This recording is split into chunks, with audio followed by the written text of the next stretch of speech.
So in today's video, I'm going to quickly show you how to paint these simple two-tone watercolor leaves in Procreate. As usual, I'll put a list of the brushes I'm using here in the description, along with a free sketch and a color palette, just in case you want to follow along with me exactly. So as you can see, I've just placed in the sketch and the color palette up here, and I set them both to multiply, and then I'll start painting on a blank layer down here. And I'm going to start by laying down a sort of base color for the leaves, and that's going to be this green tone. So I'll do a long press to grab that. Then for the brush, I'll use the medium quill.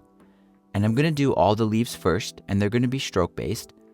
And basically the technique is make sure your brush isn't too big. And I'll start with a very light pressure. And then I'll press harder as I curve around. And then lighter again to taper it off. Then I'll lift the brush, and I'll basically do the opposite, kind of going the other way. Now, if you're making leaves like this and you're struggling because the colors are too consistent, usually what's happening is the brush is just too large. So if you're starting it and it ends up too thick and too opaque and you don't really get a nice fade like this, it's really just because the brush is set too large. So just shrink it down, and then when you paint, just use a lot more pressure in the kind of middle area of the stroke. The more pressure you use, the more kind of unstable it gets, and this adds to the variation. And I'm going to go through and do all the leaves just like this, just using this stroke-based method. And since this style is pretty loose and abstract, I'm not going to get too perfectionist about it. And even if the leaves turn out a little bit rough, I think it's all right. And then once the leaves are finished like this, I'll just do a very light stroke to make the stem. Next, I'll turn the sketch off, and I need to do a little bit of blending. So if you zoom in and look at areas like this, I think they don't look quite right. So to fix those, I'm just going to switch my brush to the water blender, and I'll use it at a small size just to blur those out.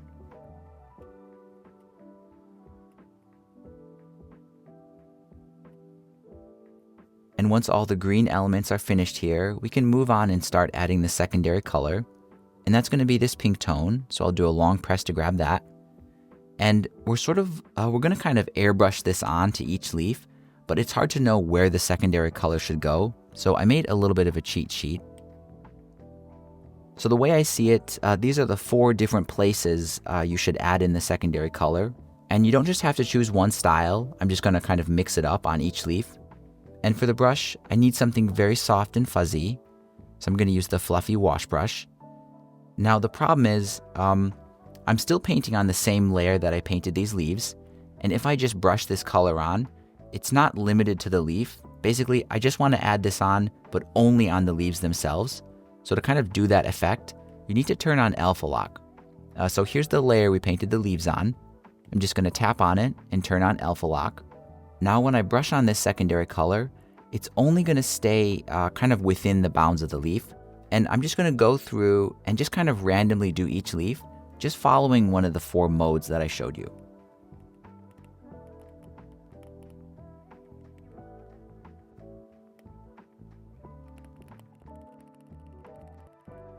And there we go, I think this looks pretty good. Now the next thing I recommend doing is adding a sort of subtle third color, which is right here. And I know on the camera this is going to be hard to see, but it's basically a very pale kind of yellowy green tone like this, just something very light. And I'm going to basically do the same thing and just sort of airbrush it on, but this time I'm just going to do it sort of in the in-between areas, just to lighten certain sections.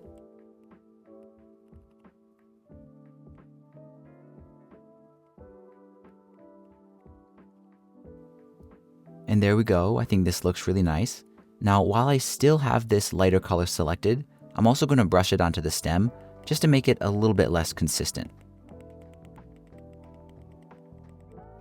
Next, I'm going to show you some tricks that I use to make the stem a little bit more interesting. So first, I need to turn off alpha lock. So you can see it's on because the layer thumbnail here has this sort of checkerboard pattern. So to turn it off, I'll just tap on the layer, then tap on alpha lock. And the first thing I'm going to do is sort of kind of etch the side of the stem to make it sort of rougher. So these leaves are very smooth, and I think it makes a nice contrast if the stem has a roughness to it.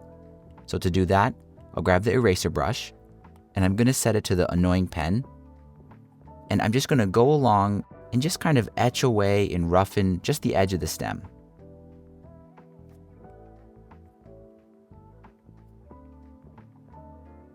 There we go. After that, I'll make a layer above my leaves here, and I'm going to go back to that original green color. And this time I'm going to set my brush to the annoying pen as well. And I'm going to go over the stem again, just on this separate layer. And I'm going to do it pretty roughly and pretty scratchily. And then to make this sort of stand out a little bit more, I'm going to change the transparency mode of this to multiply. I'll lower it to 0. And if I zoom in here, I can slowly raise up the opacity. And you can see it just adds this sort of interesting, sort of mottled effect to the stem. And I think it has a really nice look. And then finally here, as a kind of last optional step, I recommend adjusting the overall contrast. So to do that, just first merge all the layers for the leaves together onto one. Then you can go to your adjustments and then curves. And you can just kind of mess with the curve here, darken the shadows, brighten the highlights, and just make the colors a little bit punchier. And just like that, these two-tone leaves are finished. Now, as you noticed, this video ended up being pretty quick. I just ran out of time this week because school was closed, so my kids are home. Then also we all got sick, and then it was Christmas. So pretty much chaos. But don't worry, because next week I'll get back on the normal schedule and we can do another cool illustration project together. As usual, if you think I've earned it, please give this video a like. And here are 2 more illustration tutorials I think you'll love to watch next.